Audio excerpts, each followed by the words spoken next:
Welcome, everybody. Let me take this down here, get our beautiful faces on screen. I am Cody. That is Mel. We are here on our Friday night regular occurrence now to break down some wonderful NJPW G1 Climax action of the last week. Mel, how are you tonight? I am doing fantastic. Just like last week, though, I am exhausted. And with last night starting just 30 minutes later, just a little bit, it seems to have really put me through the ringer today. But I am as awake as I can be. I got my caffeine and I'm ready to go. How are you doing? I'm doing good. There was a little bit of a break this week between the night 5 and night 6s of each block. So it was a nice little chance to relax and get back into it before the last 2 nights. And then again tonight, we get the 3 in a row to just, put us back through the ringer. Exactly. Matt unable to join us, unfortunately, tonight. He got called away last minute. He may pop in for a run-in a little bit later. We'll see if we get to see his face here or not. But let's start it out with last week already. 7 days ago this happened that we had night 5 of the A block, night 9 overall.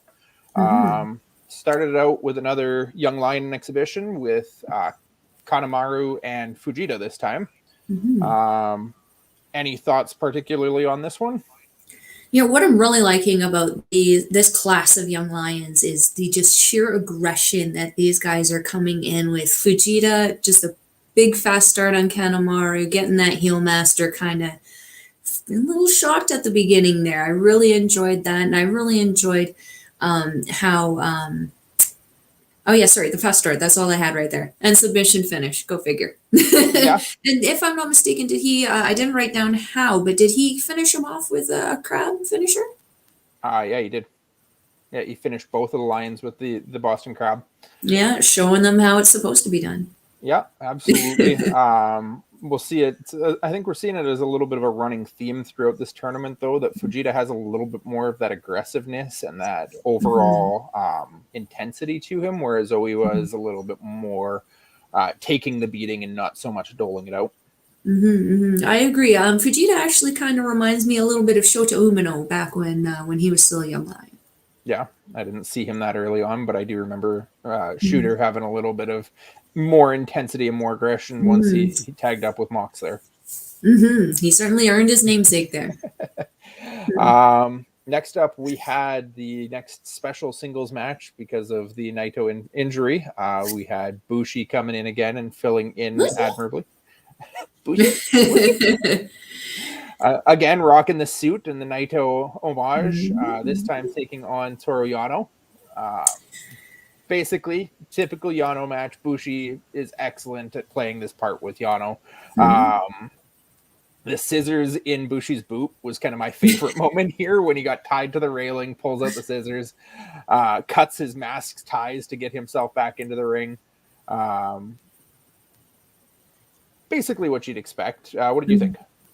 And to add to that, not only did Bushi have to cut the ropes on the back of the mask, but he managed to keep his mask on for the rest of the match, as short as it was. And that in itself can be quite a feat for a Lucha Libre guy, having to sit there and adjust it if it's even tight already, having to deal with it completely loose. And that probably would have been a little bit of a handicap there. I really did like the spot with the bags. Putting the bags on the head, wandering around the ring, not knowing where they are, still swinging at each other. It was a really good, fun match for me. And in case anyone was looking for Bushis in the crowd, I spotted 3.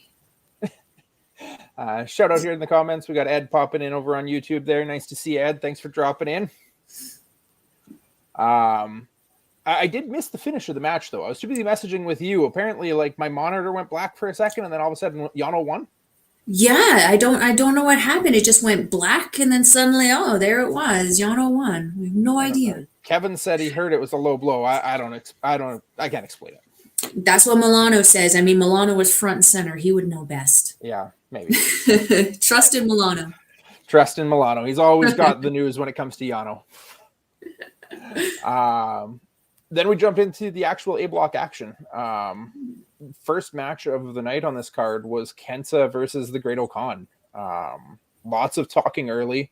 Thank you very much to Chris Charlton for having me covered on Twitter. I made the shout out and definitely shouted out to him saying, "Hey, we need you on commentary. We need translation. Where are you?" And then he came back and let us know, and Kevin eventually on commentary letting us know that Kenta calling out Great Okan saying, when I beat you, you have to bow down to me. I forget the Japanese term they were using, but it was basically a very, very humiliating face to the mat bow that you have to do. I'll let you go first here. What did you think of the overall match here? Overall, I felt this match was really, really fun. It kind of had those, it was a nice combination of, good wrestling as well as the kind of little funny spots. And you sent me the picture on Twitter, obviously, of the Great Okenta, where he stole Okan's hat. And I believe, I don't know what he calls it. I don't know if he calls it the same thing, the double stomp or the coup de grace to Great Okan coming down there. The Great Okenta isn't real, but it looked pretty real to me. Yeah. Overall, I really, really enjoyed this match. I really enjoyed the Eddie Guerrero style kind of finish there. It was a great way to end the match. Yeah, absolutely. It was definitely a feud I didn't know I wanted until I saw this match, and Yeah. with the bowing and the shows of respect and a disrespect throughout the match. It's something I want to see more of going forward. I'd love to see this as Great Okan's next big feud coming out of this tournament. Great start to the match. Very, very solid exchange between them. Kenta eventually realizing that he can't win clean, so splashes Great Okan into Kenta Sata and then decides to, start pulling out the shenanigans, the chair shots, the bat, and everything like that. Definitely left it at the end that I wouldn't have believed it if Great Okan had decided to actually go through with the bow at the end there. So give me this on a major show somewhere down the road and actually make Kenta be the one to bow, and I'll be happy. We'll see. We'll see. I mean, strike to strike, they were matching each other pretty good. And considering Great Okan, I believe, had quite a bit of a height difference on Kenta on top of that, the fact that Kenta could kind of hang with him was pretty impressive. Kenta definitely wrestles taller than what he is. He doesn't make me believe that he's the David in a David and Goliath matchup. He very much can wrestle to anyone's size. And I think that's one of the things that impresses me most about Kenta is just that he makes you believe what he's doing can actually be done, regardless of who he's facing. Yeah, I agree. Jumping forward, we had the first of our Bullet Club head-to-heads of this past weekend. We had Yujiro out with Peter yet again, the fabulous Bullet Bunny doing her interpretive dances, taking on the Silverback Tangaloa out with massive Heater Jado again. Of course, early match shenanigans, always going to be shenanigans when there's Bullet Club involved.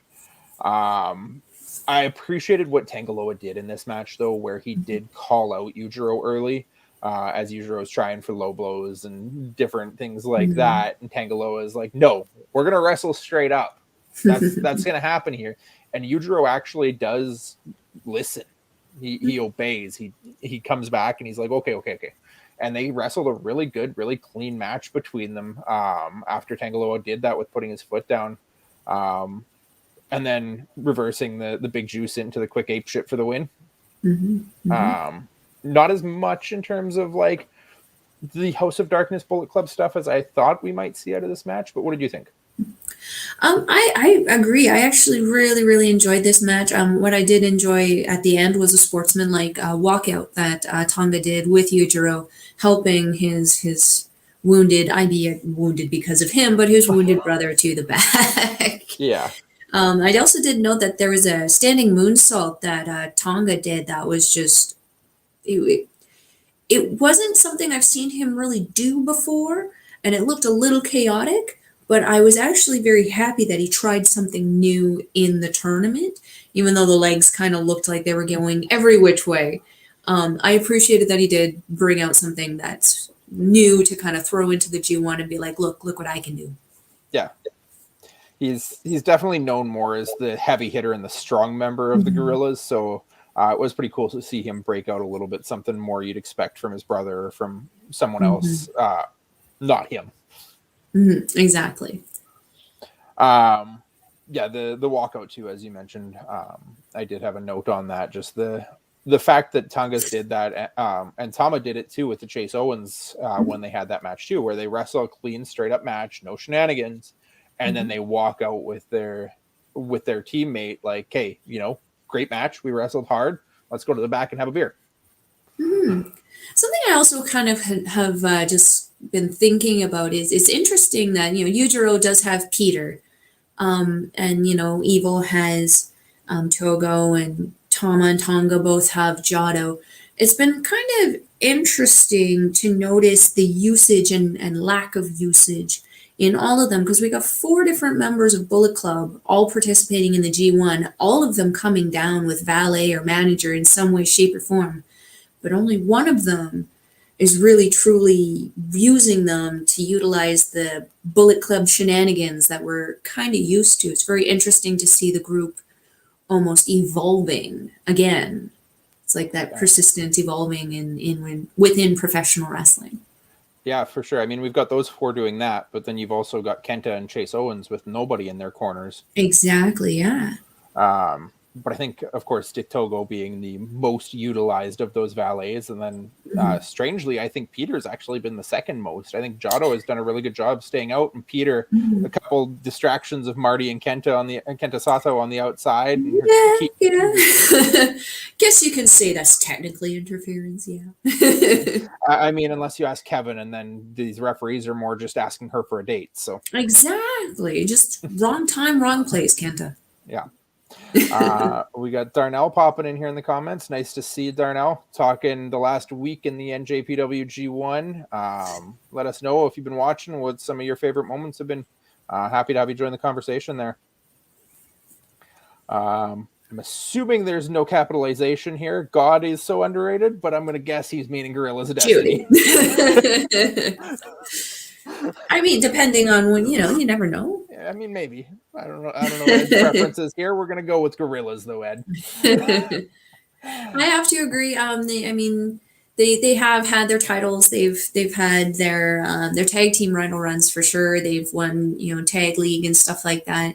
But lately, since they won that super tag or the world tag league, they really have been kind of on the hush hush on the DL kind of even when things are kind of starting up with Good Brothers kind of in the US there, they have been kind of hiding on the DL there. So it does kind of almost look like they are being a little, misused or maybe underrated there, but I'm fairly certain New Japan knows exactly what they have when they have that tag team. They're not ready to get rid of them at all. Yeah, I think a little bit of it is just the way the world is right now and borders being as strict as they are. They've definitely been teasing that feud now between the Good Brothers and Gorillas for a few months at least, that they've had Carl Anderson and Amatonga going back and forth. So I think once we actually get to see people traveling back and forth, we could see either the Gorillas coming back to America or the Good Brothers heading over to Japan and get to see that match eventually. Absolutely. Which is a match I'd love to see. Absolutely. And especially we have already got a couple New Japan guys in the US right now with Minoru Suzuki, Jay White, Will Ospreay. You kind of got some of the big guys there right now. If you send too many over, we're going to start losing some over here. So yeah, I wouldn't mind to see it with the. I think the World Tag League is coming up, right? That if I don't know if Good Brothers are still here, tied down with their work in Impact and AEW, or if maybe they're on that flight back. I know I saw a couple of the guys who came over during G1 have started making their way back to Japan now to get through quarantine in time for that tag league to start up. So it'll be interesting to see. But With the state of emergency kind of raising from Japan now, hopefully also we can start to see a little bit more flights kind of going in and out. Yeah, it'd be nice if we can get that open again. I know, unfortunately, some of the guys are still stuck in Australia and New Zealand, so it'd be nice if we can get everything opened up and get those guys from Australia back in as well. I know we're all kind of looking forward to seeing Gabe Kidd get through his Young Lion challenge. And fight the sharks, guys. Just start swimming. Yep. Moving on, we had up next, I think was my favorite match on this day of the card, Tomohiro Ishii versus Zack Sabre Jr. Another, as they say, the G1 stands for grade one. This was the epitome of a grade one match from Zack and Ishii. It fit with the story they told in the match, with Zack being determined to submit all of his opponents in this tournament and just not being able to get Ishii to tap out, no matter what random octopus stretches and disfigurement of limbs he tried to do. Ishii's just not a guy who's going to tap. And it really fit with that he just, at the end of the day, he couldn't get him to say, I quit. And Zack could have ripped his arm out and he still would have kept going, turned it around like in Monty Python and been, 'tis but a flesh wound. He could have probably yanked that arm off and hit him with it, and he'd still not care. Yeah. What about this match for you? Did it stand out for you as much as it did for me? You know, right from the get-go, I knew it was going to be a faster-paced match because I know that Ishii likes to keep it fast-paced. Zack likes to keep it kind of fast-paced with Ishii because the more you get Ishii going, the harder he is going to fall down when you suddenly stop him. And it did happen a couple times in this match. The Euro clutch right off the start to try to get him, I was just like, whoa, oh, we're going to have a short match and a long main event. I wouldn't have complained about that. But other than that, I felt that this match was really, really great. I felt that Zack really pushed Ishii for that win. And, you know, at the end of the match, he earned it. Yeah. The transition too, like Zack eventually giving up on the submissions and trying for the Zack driver. And it was the Zack driver that got reversed just into that smooth turnaround into the vertical drop brainbuster almost out of nowhere that kind of stunned me in the moment that I didn't see it coming that quick. Tomohiro was really, really fast just hitting that vertical drop. Ishii plays that tough as nails SOB better than anyone I can think of in recent memory. And this was just another example of it. But if Zack doesn't win the A block after this, he's been basically the best match on every A block card up until this match with Ishii here. And again, another one, as far as I'm concerned, it'll be a travesty if Zack doesn't end up winning after putting forth the effort he's put through 5 nights of the A block. He has been performed like Cinderella story that I always mention that they tend to do. You know, he just kind of came in very loud and ready for it. So the fact that this was his first blemish, I wouldn't be surprised if we see him in the finals, to be honest. And I wouldn't be mad about it either. But again, at the same time, now he's beat Shingo, so he has that guaranteed title match either way. So who knows if that's the route they'll end up wanting to go with it or not.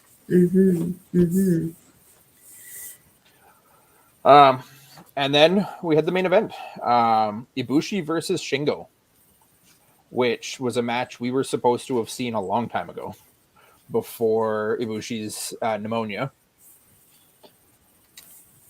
I'll let you take the start on this one because I know how you feel about both of these guys.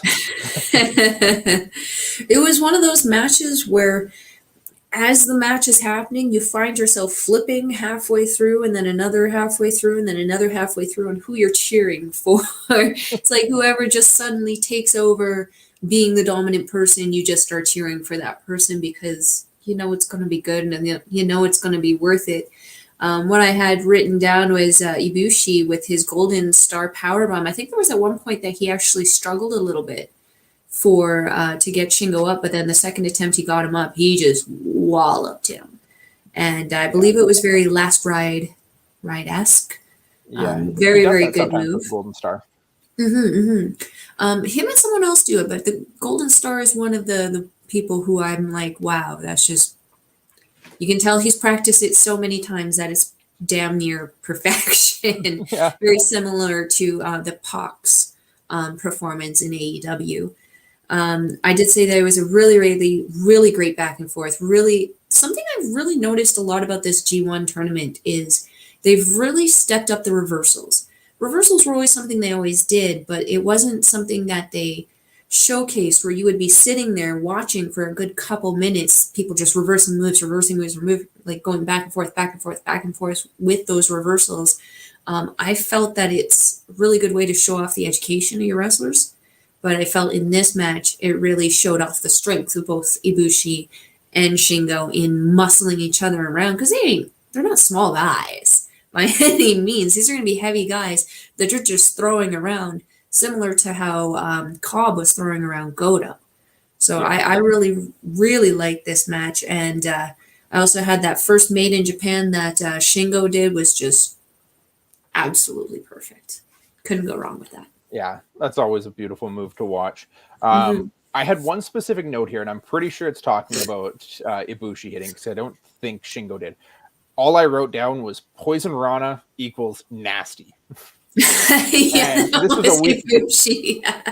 was a week ago, so I don't entirely remember it, but I'm pretty sure it was Ibushi hitting it and Shingo just taking it hard. Yeah, and didn't Shingo stay up pretty erect for a little while before falling down? I do remember that. Yeah, that's something I really, really enjoy that Ibushi does, because it is something that a lot of wrestlers are trying to do because it looks impressive.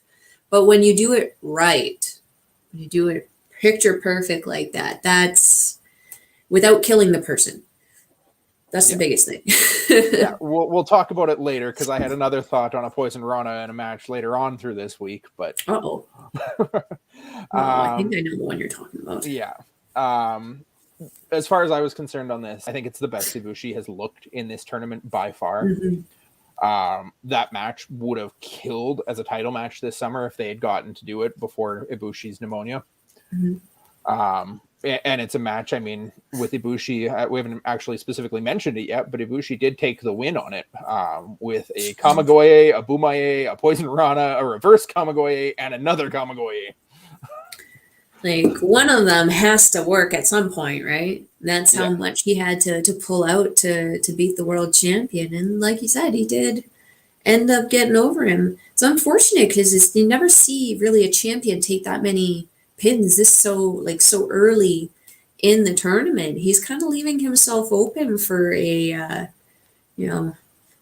how soon are we going to be until we have a fatal four-way for that championship because of the amount of losses that Shingo is taking in the G1. I wouldn't be mad about that. We've got Zack and Ibushi now with wins over him. And then if one of those two doesn't win the tournament, that's going to be a third challenger coming out of this G1 for Shingo. So definitely something that could be a lot of fun to see. But both of his losses so far, I mean, dropping to Zack and Dakota, they were both matches where it took a lot to put him down. Like Zack almost had to rip his arm out of socket. And as I just said, Dakota had to hit him with like 7 different high impact, like signature moves. So we're going to be lined up for a couple great title matches here over the fall and leading up to Wrestle Kingdom. They don't call him the Dragon for nothing, right? Yeah. Astrid joining us in the comments there. Good evening, Astrid. Thanks for popping in. I know it's late where you guys are, so always happy to see you guys hopping in the comments with us. That finishes night 5 of the A block, though. On night 9 overall, we were at. That was last Saturday morning, I think, for us. I believe so. Yes. Yep. What day is it? Let's jump then right into B block night 5, where unfortunately Matt isn't here right now unless he decides to appear out of nowhere at this moment. To brag. Speak of the devil. He knew I was talking about him. What's going on? You were just waiting for this moment, weren't you? You didn't think you'd get through a whole show without me coming to say, I told you so. Did you? You're right on time, because we just finished night 5 of A block. We're just about to jump into Chase Owens and Tanahashi. It's almost like I was, listening in the background or something. Fate. Timing. It's everything in life. It really is. Yeah. So, yeah. How are we going, by the way? How is everyone? Good. How are you? Good. I'm still locked down. I'm in the most locked down city in the world officially as of last Monday. which sucks a whole lot of ass. But my house is booked in for an auction date, so I'm just packing like a MFR, which is always fun. So that's why I'm not here for long today, if anyone's curious. But yeah, the sooner I get that done, the sooner I can, be my own space and do my own thing, which is always a good thing. So Happy to see you popping in here. Yeah, I just wanted to pop in and say I told you so, and Chase beat Tanahashi, and just before you hop back out, you want to give your thoughts on that match? Yeah, I'll touch on it briefly. Look, I love that Chris and Kevin put over the fact that Chase obviously picked Jay White's brain on this match. There was a lot of talk about that, which I loved. I thought that was fantastic. Chase winning was the right choice, and yes, I did pick it. Thank you very much. They'll probably meet for the US title somewhere down the line, and Tana will get his win back, so it's no big deal. It really isn't. But yeah, I thought this match was good. It was 10 minutes. It was quick. It was solid. It was what it had to be, and Chase, again, looked fantastic, in my opinion. Yeah, no, for sure. I think Chase has looked fantastic throughout the tournament in his defeats and in a win, and it's nice for him to be able to play that up, too, that he beat Tanahashi in 10 minutes. Yeah. I mean, it took Okada, 27, 28 minutes to take a Tanahashi down on the opening night, and Chase did it in a third of the time. Yep. So it's a big win. Clean, for sure. too. Clean. Yeah. Clean as a whistle. Absolutely. So that's what I thought about that. That's all I came to say. I don't have much time, obviously, but I just came to say that I told you so. I came to say hi. And I also came to say to anybody that doubted Taichi and Great Khan through this G1, with all due respect, please suck it, because they have been so damn good. I've loved every bit of what they got going on, especially Taichi last night. I'm sure you guys will talk about it and give fantastic opinions on it, and I'll have it on in the background. But yeah, Taichi and Great Khan have been rock solid, and I can't wait for A Block tonight. Yeah, A Block again tonight. I don't know. As Mel said, they all sort of mesh into one day, and I'm losing track of what's what. But it is what it is, and that's that. We'll get to it. We get some fun opening special matches again tonight for the A Block to kind of fill in for where Naito's missing, but also some other strong matches filling out the card. So there was one Bushi in the crowd, though. Bushi? Mel always on the Bushi lookout, so which is fantastic. But that's all I've in there too. But that's all I've got. I just wanted to come in and say I told you so, say hi, and tell you all, well, I'm not here, but I'll be listening. If I hear something that I agree with or don't agree with, I have the chat open on Twitch, so I will be in the chat. If anyone wants to join, I'm packing and I'm back and forward doing that. But much love to both of you. Thank you for holding up our show here. I will be back next week, hopefully. Fingers crossed. But yeah, just enjoy the rest of the show. Everyone in the chat, and to you guys, much love. Peace. I'm out of here. Thanks for popping in, Matt. No worries. See you guys. Dinos. Had a feeling to see his face pop up in here. I'll let you go. I kind of piped in a little bit with him there. Anything else you wanted to add on this Chase and Tana match? I felt this was a great story. I've been rooting for Chase for years. I definitely felt that he's been kind of getting the short end of the stick for the amount of work that he puts into every single match that he does. He is a great storyteller, and that was what I really, really enjoyed about this. And then also, I believe Chris and Kevin were mentioning this was his potential elimination match. So this was a fight against elimination, I believe.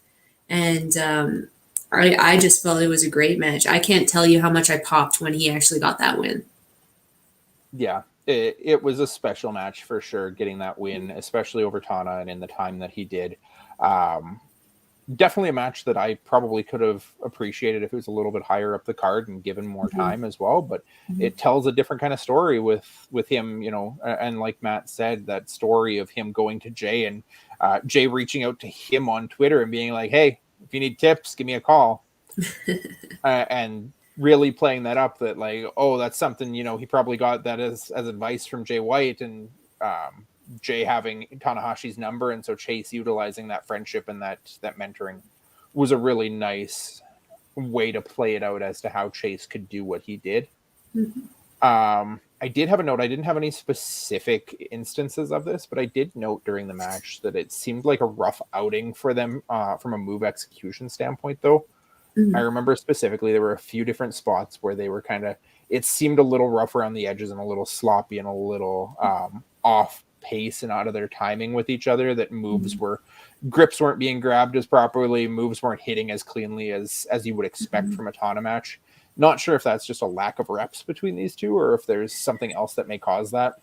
I actually had a discussion with this online with somebody earlier, in that Tanahashi, even from like last year at this time, he seems to have really kind of slowed down almost by about 50%, I would say.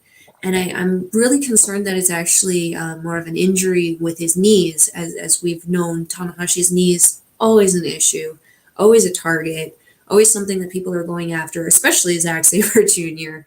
and Jay White.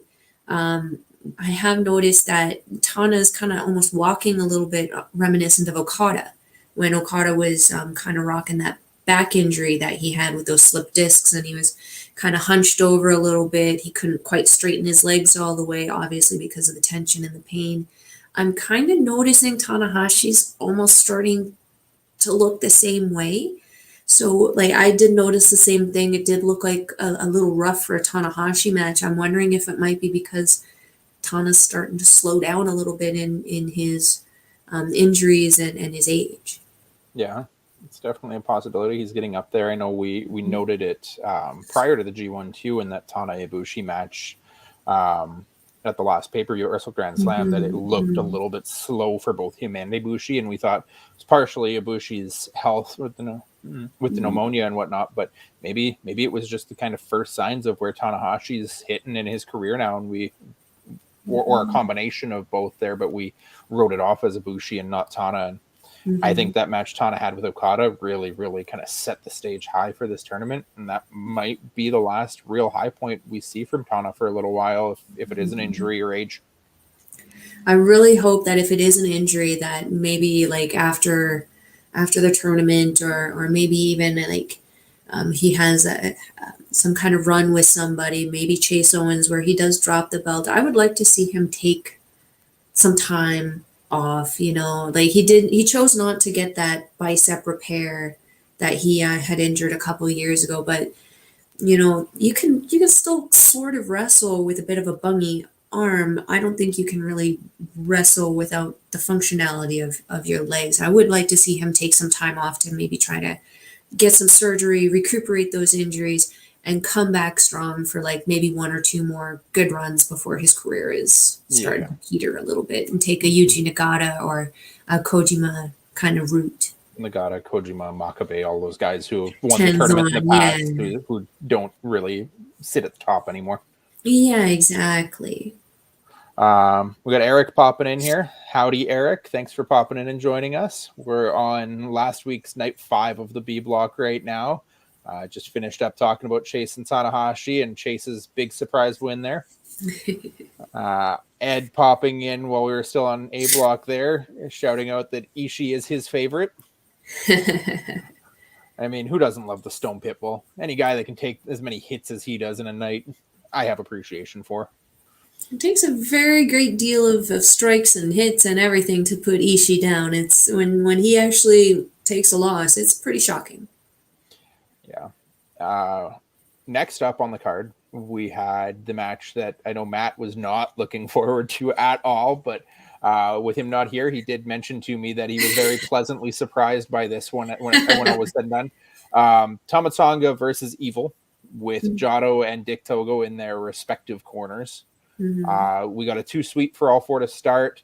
We got Tama trying to almost play that role that Tongaloa did with Yujiro, saying, let's do this clean. Let's, no shenanigans, nothing from the outside. We're going to fight clean. No Togo, no Jado, no chairs, no anything. And Evil seems to agree. We go through what was actually a relatively clean match overall. They had a little bit of shenanigans at the beginning, but Tama did kind of get through to Evil and Jado kept Dick Togo in check after the first opening a little bit with the kendo stick there. And then at the end, with Tama in control, looking like he might actually be getting ready to take the match, it's the Tongan twist, a top rope splash, setting up very Randy Orton-esque in how he looked like he was getting ready for that gun stun. And then the lights go out. When they come back up again, we have the referee out, Dick Togo choking Tama on the from the ring apron with the garrote wire. Jado stops Togo with the kendo stick. Evil hits a low blow and gets the win.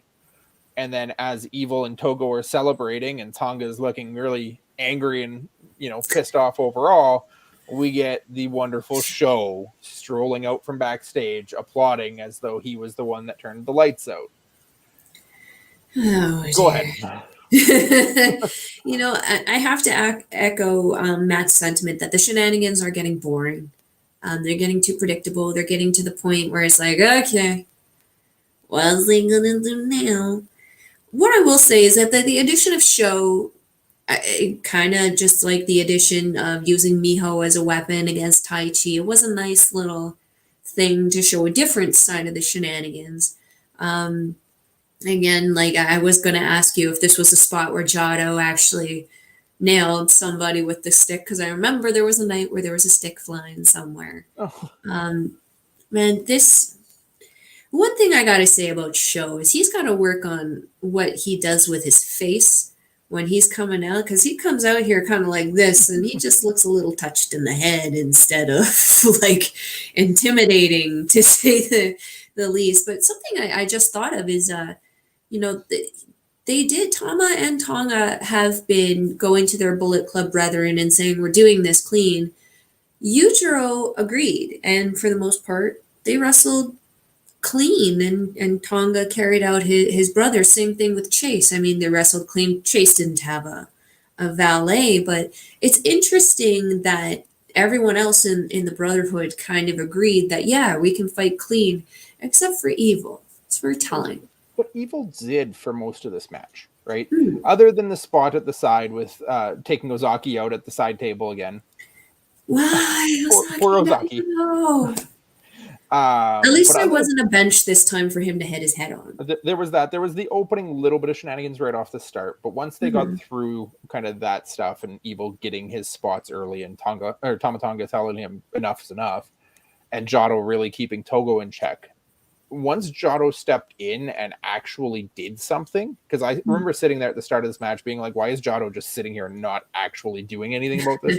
Once Jado finally said enough is enough and stepped in, these two wrestled a great match. The part that was clean between these two, and it was probably a good 2/3 of the match before that finish, that was a very, very solid match. And this is a match that if we are heading, as I've been speculating in the tournament, if we are heading to some kind of internal conflict between Bullet Club and House of Darkness, this is a match that I want to see. Tama Tonga versus Evil impressed me so much in this match that give me this again with Tonga having a little bit more in his corner. You can make it as much shenanigans as you want as a whole, but give me the clean part of that match again, and I'll be a happy guy. I mean, we knew that Evil wouldn't go full clean. I mean, he just doesn't have it in him right now. But you're right that throughout the match, we actually got almost like what I would say, almost a taste of the old Evil, the Evil before Bullet Club Evil, the Los Ingobernables Evil, who could wrestle and wrestle and wrestle and didn't need those kinds of shenanigans to be kind of in the forefront of his division there. So, yeah, the shenanigans are just something that I don't think they're going to go away with. Unfortunately, the house, is it House of Torture or House of Darkness? Or House of Torture, yeah. Yeah. I don't think that I think the shenanigans are probably going to be more about them as opposed to the rest of Bullet Club now. So it kind of almost makes me wonder where Bullet Club's kind of heading in regards to, is it going to remain a heel faction? Is it going to flip over to be a face faction? Are they going to stay neutral, kind of like LIJ? What are they going to do?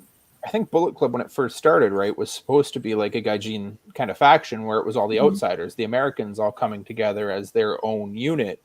And now you've brought in a lot more of these homegrown Japanese talents, the Evils, the Yujiros, guys like that have all kind of joined it. But now they're kind of forming their side faction there. And it is more of those outsiders again, like the I mean, Kenta's somewhere in the middle because Kenta's homegrown, but Kenta also came to America and came back before joining. So he's kind of on that line, but you've got your Gorillas of Destiny. You've got your Chase Owens.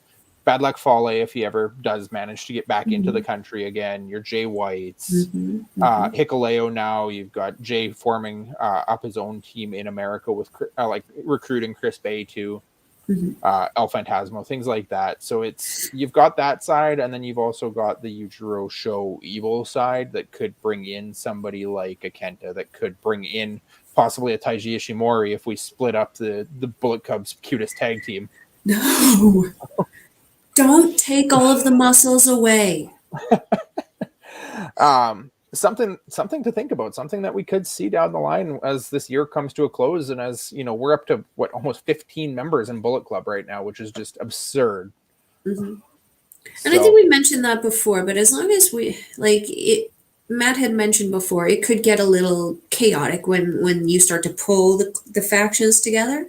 But I think that having multiple factions based in multiple companies is a very smart way to kind of do things. And I think that the way they kind of have it divided right now is actually a really, really smart way to kind of divide and conquer the wrestling industry, so to speak. Yeah, I think we talked about it a little bit with United Empire, how they've kind of spread out right now too. But I think the Bullet Club numbers, a lot of those guys want to be back in Japan and are just waiting for things to kind of ease up internationally, that they can maybe even jump back and forth between Japan and America a little bit more. Yeah. Speaking of United Empire, we'll jump in next on Jeff Cobb versus Taichi. Great match, great effort. Really, really thought Taichi was going to steal this one for Cobb's first loss of the tournament. It really had me convinced for a while. Numerous reversals to all of the tour attempts that he had. Reaching almost Zack Sabre Jr. levels of impressive, how many different ways Taichi kept slipping out of the Tour of the Islands. But also, we mentioned it, I think, on night 2, recognizing that Taichi looked like he was struggling with his back a little bit. And now, 3-4 matches later, we're looking at this, and that ends up being part of the story here, that Taichi couldn't get Jeff up for the Black Mephisto. Just could not lift him. Jeff manages to turn it around into a tour and get the win to stay undefeated. And what a match. I actually had this starred for one of my matches of the night for this one. The 3-quarter run that Cobb did with Taichi, holding Taichi, just running and hitting him in every single turnbuckle. That just show of strength is insane. That man is a monster. I also really enjoyed the sumo style. That they seem to be almost, I mean, Jeff Cobb a little bit more mockingly towards Taichi, because I believe Taichi is actually a fan of the sumo style wrestling. So it almost seemed like it was meant as a mocking kind of thing, which, helped tell the story of these two's feud quite a bit. I really enjoyed the strikes back and forth when they actually started going back and forth. I've never seen Taichi hit quite so hard. Like, he can do the back and forths, but it's not a back and forth with like a normal back and forth when you're going with Jeff Cobb. That's a mallet hitting you in the face. Or sorry, a hatchet. Hatchet hitting you in the face. I really enjoyed this match. This match, again, match of the night for me, for this night. Yeah, I think on this night it definitely stood out head and shoulders above the rest.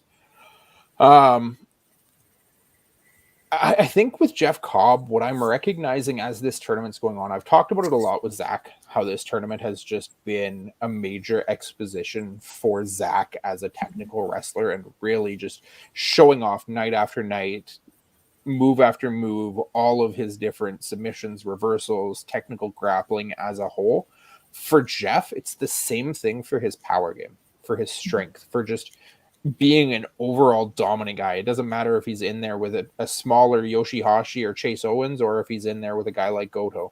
He's dominating everybody that he's in there with. The best we got was the match with Great O'Khan, where they really kind of went back and forth a lot more, but even still, Cobb was much, much stronger and really showing off that power game. And it really is a highlight for him to focus on that aspect of his game that we haven't seen in previous G1s. I agree. Yeah, I think definitely probably the top match on this show. Speaking of Yoshihashi and Goto, that was our next matchup. A lot more brutal than I expected it to be between tag partners. I thought we'd see them stay in the ring and fight a more amateur, clean wrestling match. And they took it out to the floor and they brawled for a good while, throwing each other into fences, hitting each other with moves on the not concrete, but like the hard floor outside the ring. And just fighting it really, really weird. It was, for me, the one thing that stood out in this match was Yoshihashi almost appeared to be working from the top for a lot of this match, which is weird because a lot of the time he ends up being that underdog working from the bottom. But being as he got his first win before Goto, it definitely seemed like it looked like he was the favorite and he was working from the top with Goto as the favorite, which was a weird look for Yoshihashi. That said, Yoshi looks great in what he's doing right now.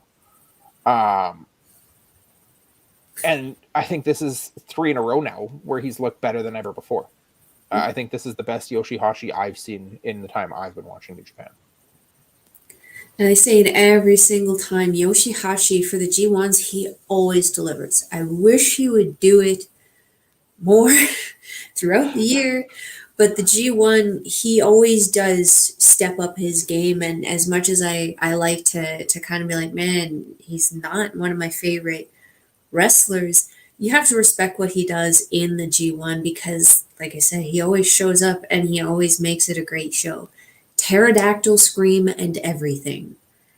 He just makes it work. But it is also impossible for you to really be in a match with Goto and not look good. Goto is one of those workers who is just so experienced that he knows how to make everyone look good. And Yoshihashi has also been working long enough and with Goto that the two of them together, there's no reason why they shouldn't have had a good match. Especially being tag partners. I did really enjoy the story of the back and forth where, oh, they're tag team partners, but tonight they're enemies. It was very fun. That and also the way they played them as partners, but Yoshihashi being the one who's not on 0, Goto being at 0, and Goto feeling like he's, a step behind. That both Yoshihashi and Ishii got their first wins this last weekend in these 2 nights that we've talked about, and Goto was the one who's kind of sitting on 0 still and playing it up, that there's a little bit more of a chip on his shoulder to keep up with his tag partners going into this match. And I was just going to double check who it is that, because Yoshihashi has a win over Taichi. Yep. And then Ishii head over Zach. Yeah, so maybe the wrong pair went for the tag titles. Maybe. Just saying. Matt jumping in the comments there. Yoshihashi is having a great tournament. I personally love seeing Yoshi finally getting a chance to make himself seem like he should be taken more seriously in big matches like this. Even though he's been losing them to this point, it definitely feels like he's there and he's right on the cusp. And I think he's the same age as Okada, possibly even a little bit older than Okada. I think he might be just a little bit older. But he started before. He's gone into the training before, yeah. I don't know if he'll ever be IWGP World Heavyweight Champion, but if he's ever going to make a run at like a singles title at that level or at a step lower with the Never or anything like that, I think now's the time he's got to do it. The Never, the US, anything like that. Maybe not the top title, but somewhere at one of those secondary titles. This is the time for Yoshihashi to do it because he's working his backside off this past year through the pandemic and really showing what he's capable of after a few years of always being the Chaos Fall guy. Mm-hmm. I agree. If he is going to be holding a championship at any point in his career, this is going to be it. He should be riding that wave of, because he's right on top right now. He should keep riding it out and maybe challenge Tana. I mean, I don't know how great of a match Tanahashi and Yoshihashi would be, but who's the Never? Jay White and Yoshihashi. Jay White can make that story work. Haven't we already seen Tanahashi and Yoshihashi in this tournament? I don't think I'd want to. I mean, they're in the same block here. I think that match happened already. I don't think they are. No. Yeah, they are. They're both in B block. No, we haven't seen them yet. No, they're coming up. They're coming up. Okay. I don't know when, but they're coming up. I am going to hand it over to you, though, because apparently I just enjoyed Okada and Sonata so much that I didn't take any notes while I was watching it. So I will let you take the rundown on Okada and Sonata here. You know what? I don't have a lot written down either. I have just reversal after reversal after reversal after reversal. With Okada and Sonata, I've seen them fight before, I feel like. And I feel like it was just as good then as it was that night. But at the same time, in comparison to the Tai Chi Cop match earlier, it wasn't quite the same level for me, but I did really, really enjoy it. So much so that, again, I didn't write much down. I was too busy enjoying watching it. Something I do notice with Sonata is he does perform very, very well on a main event stage in these kind of tournaments. And I think that's why he finds himself there quite a bit. And of course, Okada Sally Pants, like he's always there. He's always main event and he's always great.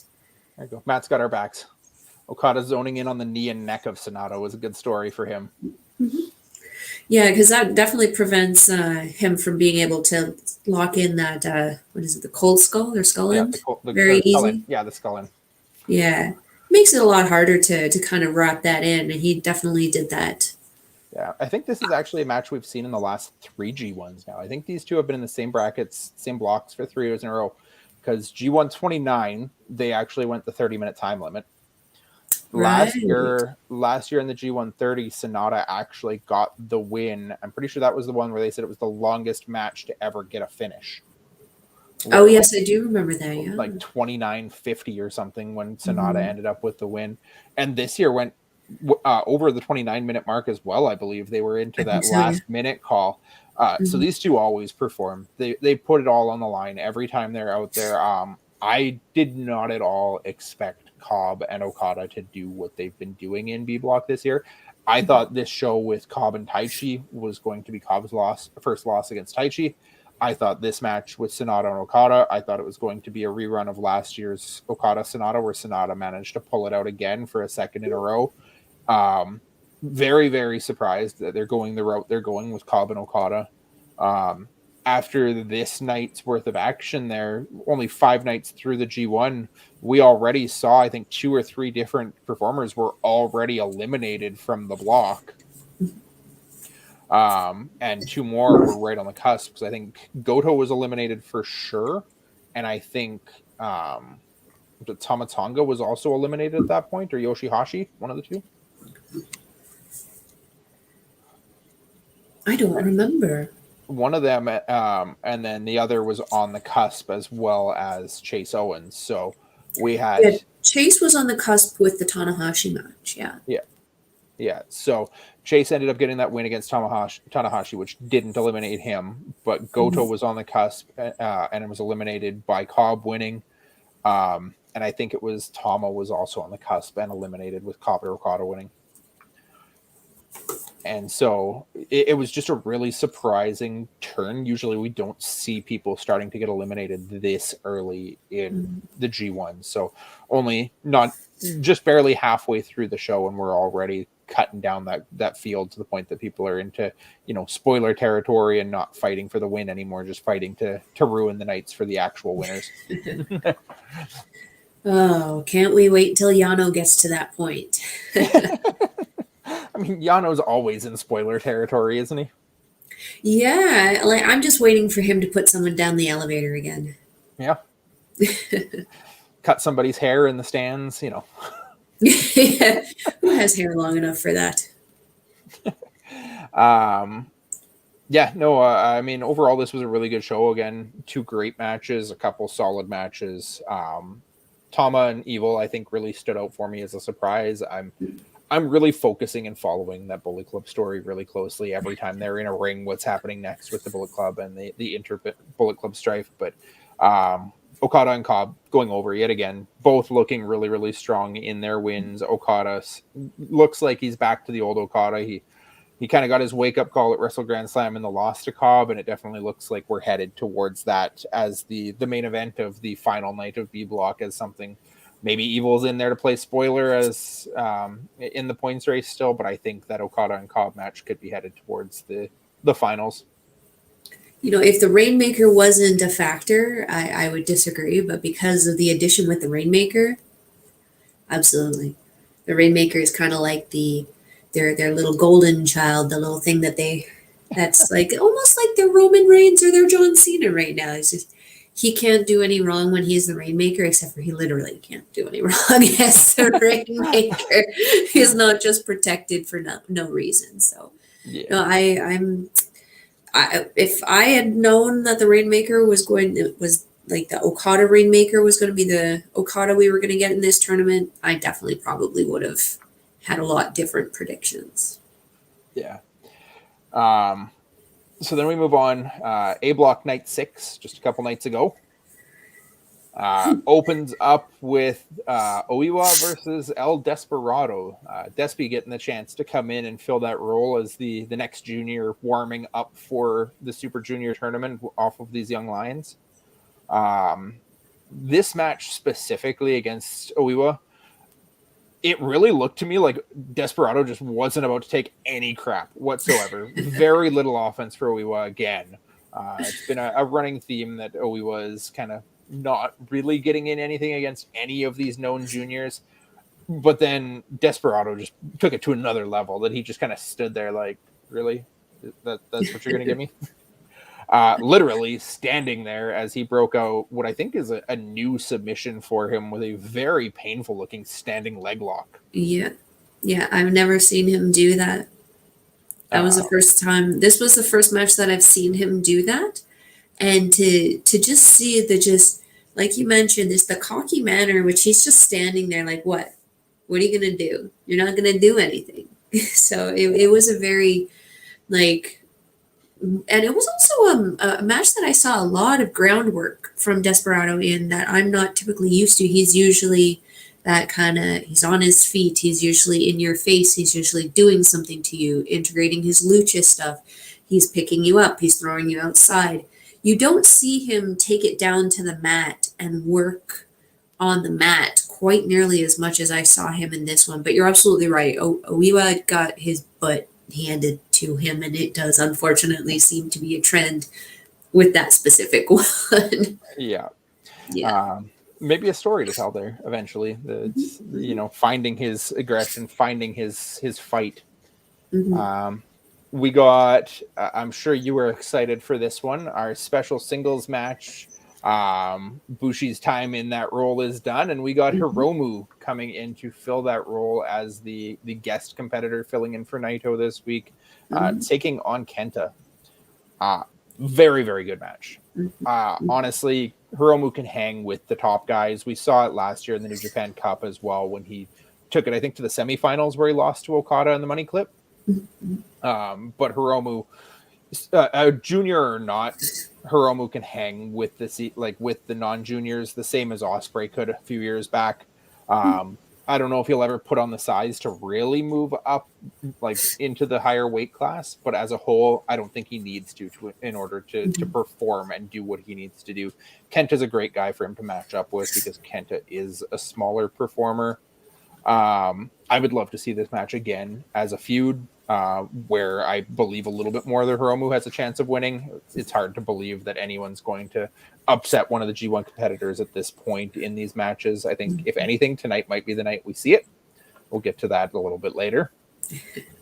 What did you think about Kenta and his exhibition and then Hiromu in this performance?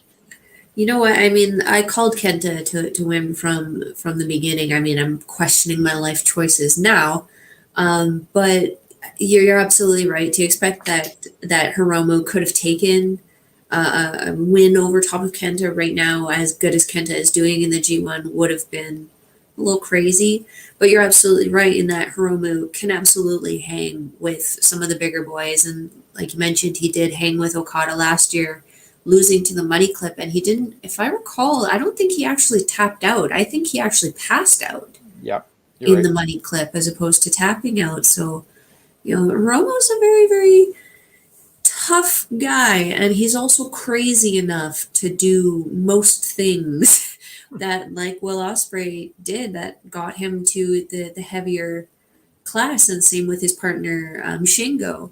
Same thing. Shingo started in the junior. He was able to kind of man himself up into the heavyweights, and now look at him. He's the world champion. So, I think that Hiromu could, yeah, if he really wanted to, if he wanted to get up to that point, if he's felt that he did everything that he wanted to in the junior division, I'd say if he invested enough time into himself, he could absolutely make it up into that heavyweight one day. But he would have to work so hard at it.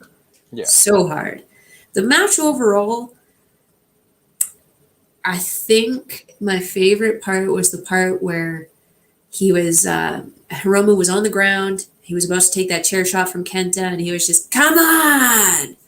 Just daring him, begging him to hit him, and then them actually finishing the match. I don't think it was clean in any way, shape, or form, but it was still a really enjoyable match for me.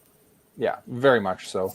I think these two had a ton of chemistry together. The Kenta doing what Kenta needs to do to win, especially as the G1 competitor in this match. He doesn't come out of it necessarily looking the strongest because he couldn't take out a Hiromu clean. But at the same time, a win's a win at the end of the day, and he hasn't been winning the rest of his matches clean either. So exactly. So the first actual card match of that night, Tanga Loa versus Kota Ibushi. I'll let you start. I'm just laughing at myself as I look over to see what my notes say, and I realize I spelled Tonga Tang. It's not Tang Loa. There was a reverse Rana that happened on Tonga that had me actually audibly gasp out loud. But other than that, I felt that this was a great showcase for Tonga Loa. I mean, Ibushi obviously came out the winner, and Ibushi has, I felt this was a great momentum for him to ride off of his last win over Shingo. To keep this going, though, was a very good way to show Ibushi still strong, but to really make it seem like Tonga Loa could take it to him as much as he could take it to Tonga Loa. And I actually really, really enjoyed this match. I actually started, so I think I actually felt that this was one of the matches of the night for me. Yeah. That the reverse Rana that you were talking about was the one I was talking about. I'm just gonna give a shout out to Eric there, Tang Loa, the newest member of VOD. He's that forgotten fourth brother. He's actually been hiding with Hikuleo for a little while. Oh, can he replace Hikuleo? No, that poison Rana that Kota had, they did the one of each, right? Tonga Loa did his poison Rana to Kota, which was clean, hard, looked great. Kota bounced right back up and tried to do one of his own, but he almost landed on Tonga's shoulder and missed the head with the legs. Yeah. And just fell backwards onto his head, and Tonga Loa just kind of flopped backwards like that. Yeah, he still took the bump, but he took it very strange. I was like, what just happened? He just flopped on his back, and Kevin Kelly doing what he does, just trying to sell it as something like that was intentional and not a botch. You know, Kota got enough of him to still take him down, because that was a really quality important commentary right there is what that is. That was a really, really important spot too. That was the spot leading into the finish, where Kota hit that, or was supposed to hit that, and then went into the tombstone and Kamigoye for the win. So that bump, like if that missed and Tonga Loa didn't take the bump, there's no reason for him to be out of it as much as he should have been to take that tombstone. And while Kevin did what he could to try and sell it at the end of the day, it was a bad time to make a miss like that, but they did what they had to do to try and sell it at the end of the day, and that's all you can really ask for. The other note that I had of this match was the dynamic between the two. They sell it a lot of the time that Kota so often tries to mimic the offense of his opponents. When he fights Ishii, he tries to fight strong. When he would fight Ospreay, try and go fast-paced. When he fights Zack, he tries to go technical. In this match, it almost felt like a reversal, like Tonga Loa was trying to wrestle more of Kota Ibushi's style. and forcing Kota to fight his own style of match as opposed to forcing Tangaloa to fight in his own way. So it was a really, really interesting read that I had watching this match to see Tangaloa kind of picking the speed up and trying to fight a more high-flying, speedy, heavy momentum fight in regards to watching what Kota does in other matches.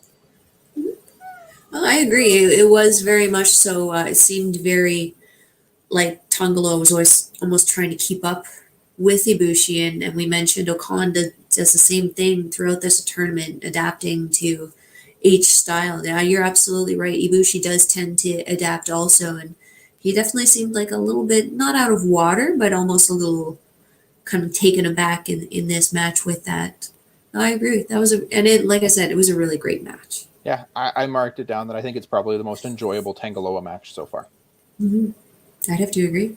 He worked so hard, but it was a very enjoyable match, and it's some of his matches I find if they get in with the wrong person, the match can just kind of end up falling flat, and no matter how hard you work, it's just not going to go well.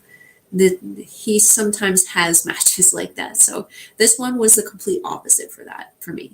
Yeah, I've been very impressed by Tama Tonga throughout. This was really that step up for Tangaloa to kind of bring him back closer to his brother and be like, okay, yeah, he can go.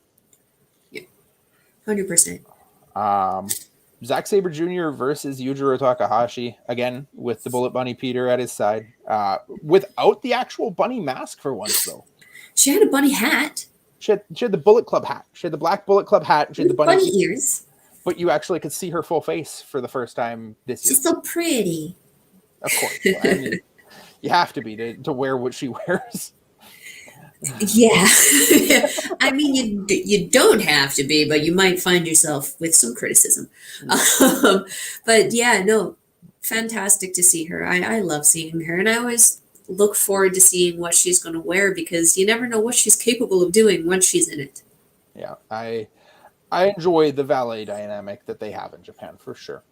Mm-hmm. This one started out, again, Zach seems to be getting this out of a lot of guys, the amateur exchanges to begin with. And Yujiro has the amateur background and can hang with Zach in that aspect. But eventually gets outdone, and Zach having the momentum and taking control, Yujiro gets Zach to turn his back to the ref and tries for the low blow, but Yujiro gets blocked. Then a little bit more back and forth. Outside, Yujiro gets Peter to distract Kenta Sato, gets the pimp stick, a couple hits on the rampway. But Zach throughout, Yujiro had a few spurts of control throughout this opening half of this match. But regardless of how much control Yujiro was having, Zach with the work on that left arm, starting early. Everything he does focused on one ligament, on one arm, one appendage, or whatever word we want to give to an arm. He's working it. Against Shingo, it was an arm. Against Yujiro here, it was the other arm. Against Naito, it was the knee. Zach he's decided that he's going to focus on one limb every match, and that's what he's going for. It worked out eventually throughout this match. The work on the arm eventually gets to the point where Yujiro tries for the big juice after hitting a pimp juice that Zach kicks out of. Zach reverses the big juice into another unique, random, limb sprawled everywhere submission. I don't even know what to call the submission Zach pulls out at this point. It's just like, what did they have? I think Ren Narita had the Narita specials 1, 2, 3, 4. Nagata has the Nagata lock 1, 2, 3, 4, 5. I think Narita has the Narita special. Yeah, we just at this point we have to have the Zach lock 1 through 20. All of the locks. Just call it all of the locks. Yeah, because I don't even know how this guy bends. Like he's human Gumby at this point. The way he can bend his own body and then force other people to bend their bodies into Gumby-like positions. I'm telling you, his skeleton isn't actually like calcium. It's soy. Just crunches in every which way.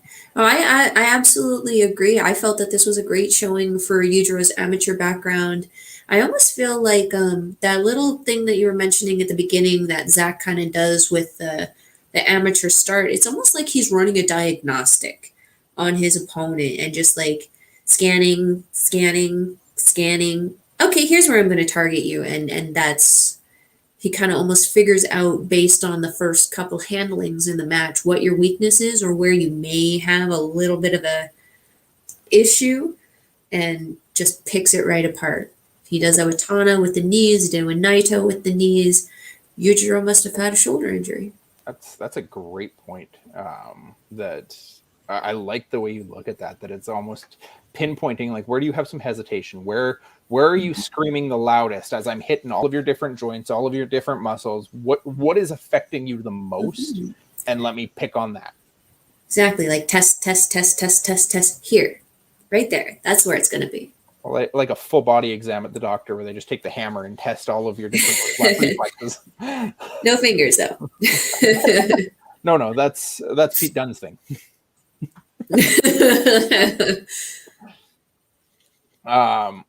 The other thing that really kind of jumped out to me was actually after. Well, first of all, I did have a note here. I think Yujiro's Olympic Slam is the best I've seen since Kurt Angle. I'm just going to shout that out, that he's got a great Olympic Slam. You could pull that out and start using that as an actual like pin finisher, and I would believe it just as much as I believe the Pimp Juice. I feel like once we actually get Juice Robinson back in Japan, it might be weird having Yujiro using Big Juice against Juice. Might be irony there, though. Kevin would sure have fun with that. Yeah. What I was going to say after the match, though, when Kevin was talking, Zach ended up rolling out right in front of Kevin Kelly at the table there, and Kevin grabs the microphone and holds it up to him.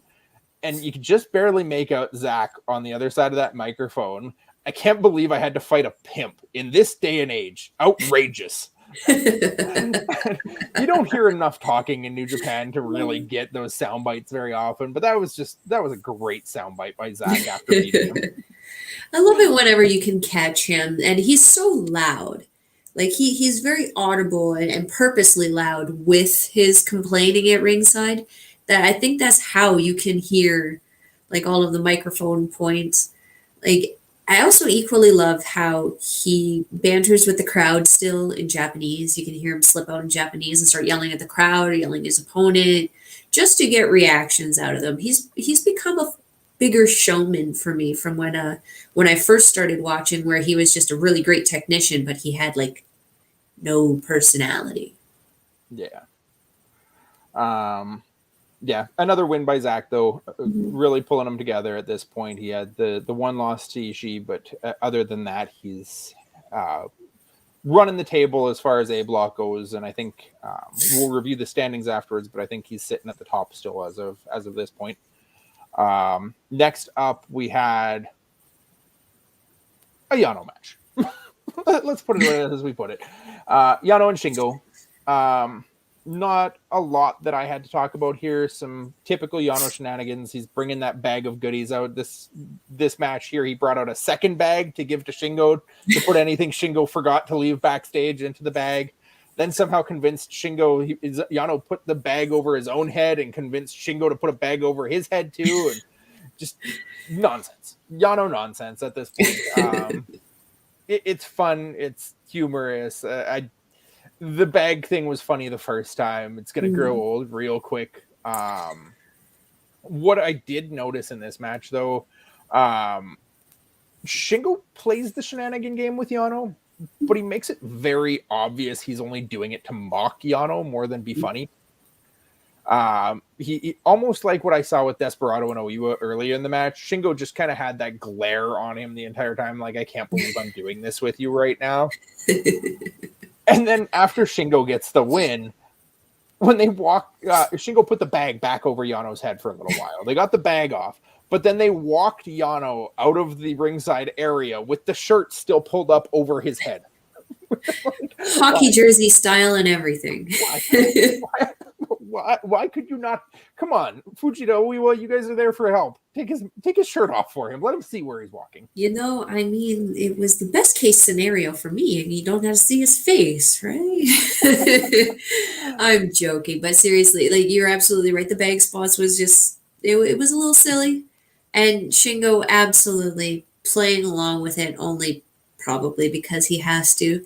Shingo typically, you don't see him wrestling those style of comedy matches, really. but it doesn't mean that he's not capable of doing them.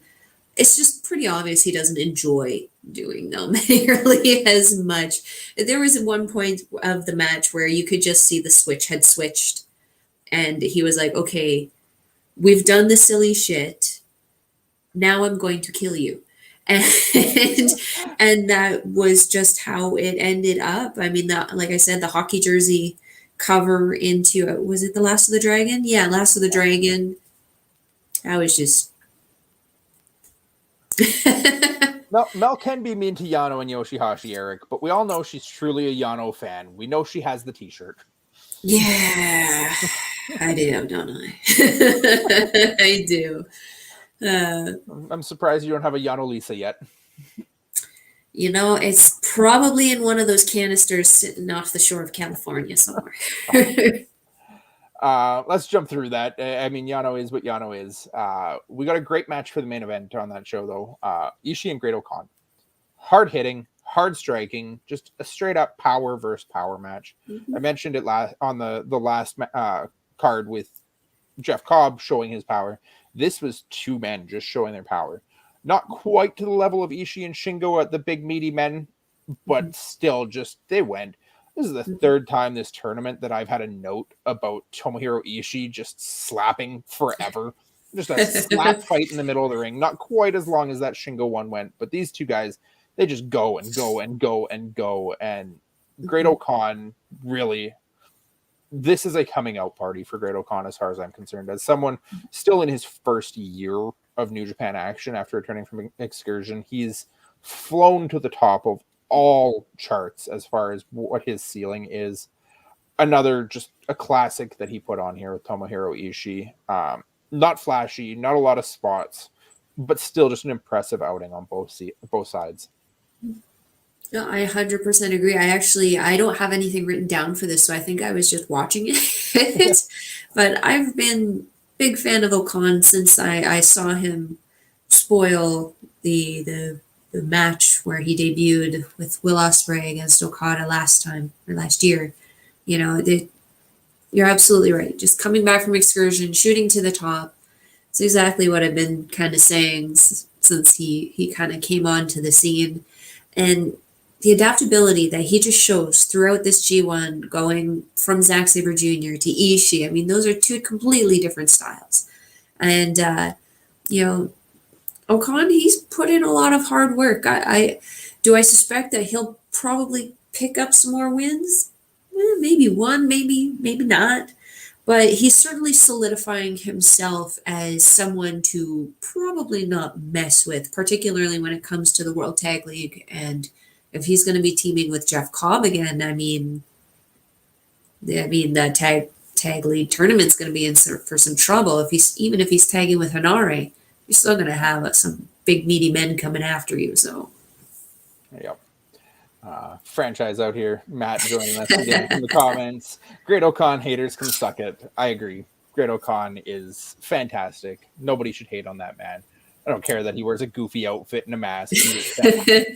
You know what though? That's I think why a lot of people, or at least myself, I enjoy New Japan, because they're not just names. They're actual characters. The Great-O-Khan, he was originally Oka, some guy in some black trunks and some black boots, and now he's a Mongolian warlord who comes out with a cool mask and has a really cool character and story behind him. It's a lot easier to come up with a story to play to a Mongolian warlord than it is to just some generic guy A, generic guy B kind of thing.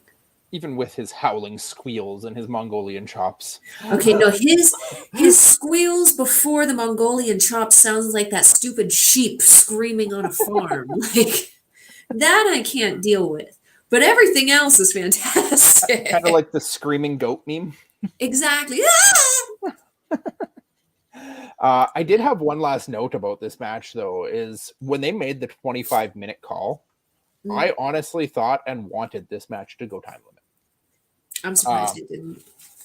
It Ishii ends up winning it with the vertical drop brainbuster. Another quick transition into it that he's done that a little bit too. Like I've talked a lot about Cobb and how quickly he's been pulling the tour out of nowhere.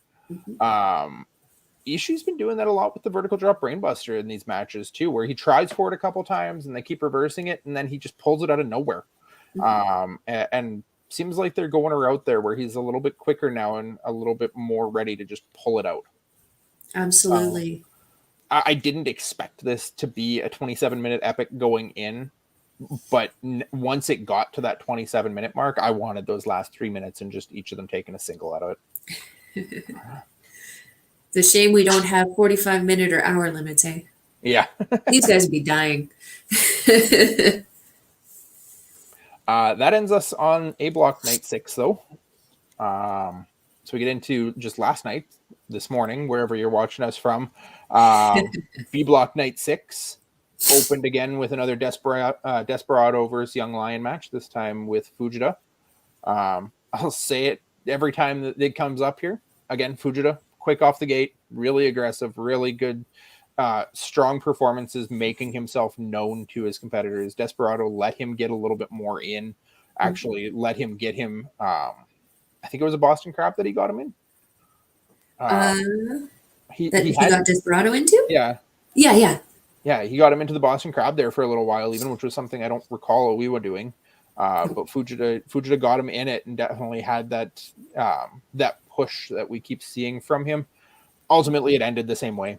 Desperado just standing over him, glaring down while he's got him locked in that standing leg lock. Another strong performance by Desperado. He really looks like he's getting in form and rounding into form for the Super Junior. And Kevin Kelly even kept promoting it that, you know, he could be a favorite going into this tournament. Yeah, I didn't he say he's his early pick going in? Yeah. Yep. Yeah, and that's a great early pick. I mean, I don't know who else is they have all the options for, but if Mr. All the Muscles is there, that might be a contender for Desperado there. But no, this match, just like you said, the fast start from Fujita, I'm loving the spunk that these young lions, that this class of young lions seems to have, and I'm very excited to see how they continue to progress, just like, you know, similar to Yu Uemura and Tsuji and Narita and Shooter. These guys actually seem to have learnt a lot of their aggression from these guys, because, you know, there was a period in time where I was watching Tsuji just stand there going, gosh, please don't hurt me. And then Suzuki beating the holy hell out of him. And he's not even in the match. I miss Suzuki and Archer just going around clearing out the young lions at ringside, though. Well, yeah, don't they have these? Aren't they supposed to have security at AEW too? They should be doing this too. I think I've seen Archer do it a time or two, maybe. Good. But yeah, this one was very similar to, for me, for the Oiwa match the night before. Lots of groundwork for Desperado, which is something we don't typically see. And it's something to kind of put the rest of the juniors on notice. You know, this is not something we see out of this guy. So this is obviously something he's been working hard on top of all of the other things that he already has in his arsenal. Kevin might not be far off in saying that Desperado could be the winner this year. And realistically, he was just recently a double champion in the junior division. Why couldn't he be? Yeah. Desperado looks fantastic. I mean, all of these juniors they've been bringing in, though, like Kanemaru looked great in his matches. Hiromu is actually, I think, getting Young Lion matches over the next couple nights. Plus, he's had now the showcase matches. We had Master Wato in for those showcase matches, so it's and he's looking fantastic too. It's been a nice showcase for the juniors to get in with these Lions. A good opportunity for the Lions to wrestle with known names and, you know, talented veterans, but also a good opportunity for these older veterans to get back in the ring and, like we've seen with Desperado, work and try out and perfect new moves, or for someone like Wato, just get in there and keep fresh. Yeah, I agree. I'm gonna kind of hope that you've got something more for the Tamatanga and Yoshihashi match, because honestly, it didn't do much for me. It was a match. There was nothing really wrong with it. Just nothing really stood out about it to me. What did you have? I pretty much said the same thing. The match was kind of like meh. It was a match. I was certainly surprised with the outcome. I wasn't expecting Yoshihashi to get the win over Tama.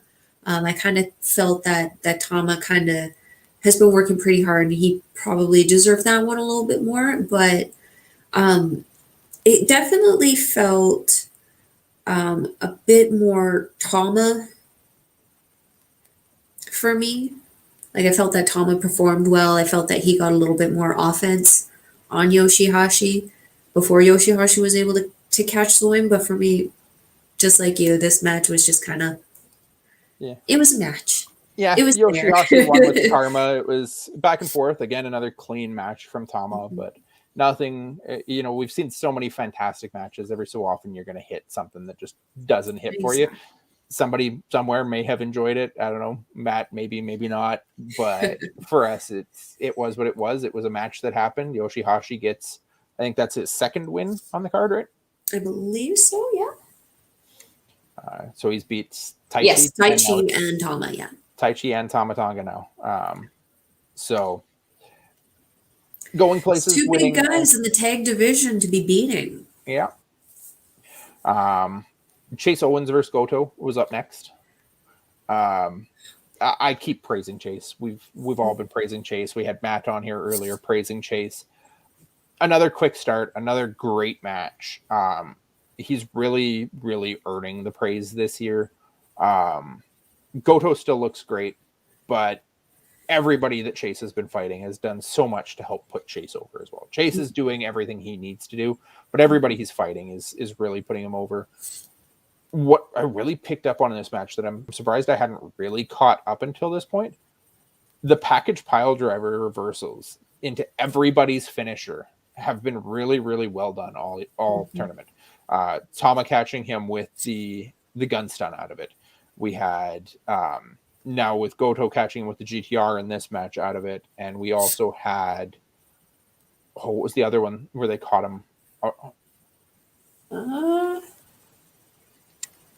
Was it Cobb? I think it was Cobb catching him into the tour out of the package pile driver. Yeah, I think it was Cobb because that would make sense. Yeah, there's just too much. I don't know. Yeah, but no, like all of his big losses have been falling to that, and Taichi doesn't have a move that he could reverse the package pile driver into. That's true. He's got his top rope moves, so he didn't really have a reversal ready for the package pile driver, and that's how he got caught. So that was definitely something I picked up on here, is that, it could feel like maybe a bigger picture to tell there of him finding a new finisher or a quicker way to hit the package pile driver where it doesn't have that setup like we've been seeing with Cobb, like we've seen with Ishii. I think Chase having his finisher reversed into a loss in almost every match has been a big story that they might pick up and play on later down the line. And isn't the package pile driver very, very similar to the shock arrow? Isn't it the same thing? Pretty close. Pretty close, yeah. How interesting. Two faction members with the same move. They're about to kind of go head to head. It's almost like Chase could be the deciding factor to show. Yeah. Chase and Show. I mean, that's a match I'd pay to see. I love both of those guys. I love Show. Like when Roppongi was together, Show and Yo. Show was always my guy out of there.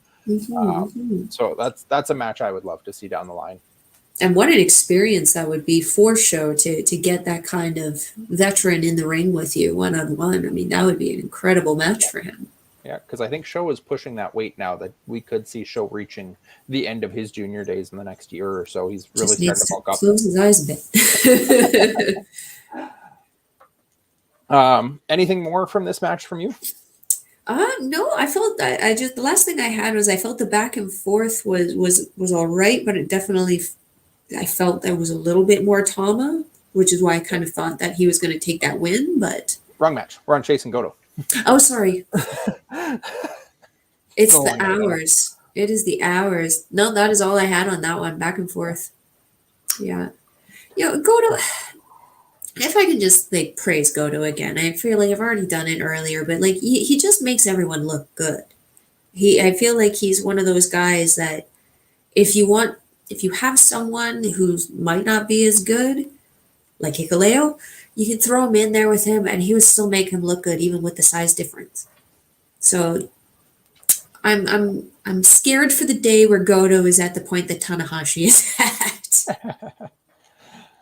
at. Next up, Jeff Cobb and Sonata. Oh dear. I thought it was a great back and forth match with both men hitting their spots, exchanging momentum throughout. Big spot for me was that electric chair into the deadlift gut wrench German by Cobb, where he had him up, dropped him down, caught him, and then threw him over again. Very, very impressive sequence there. And again, I just mentioned it talking about Chase, but Jeff again on this match with a fantastic transition into the tour, catching Sonata off. Sonata trying, I think, the second rope moonsault, catching him and turning a caught moonsault into a tour of the islands was just. It was fun. It was unique. It was something out of the blue.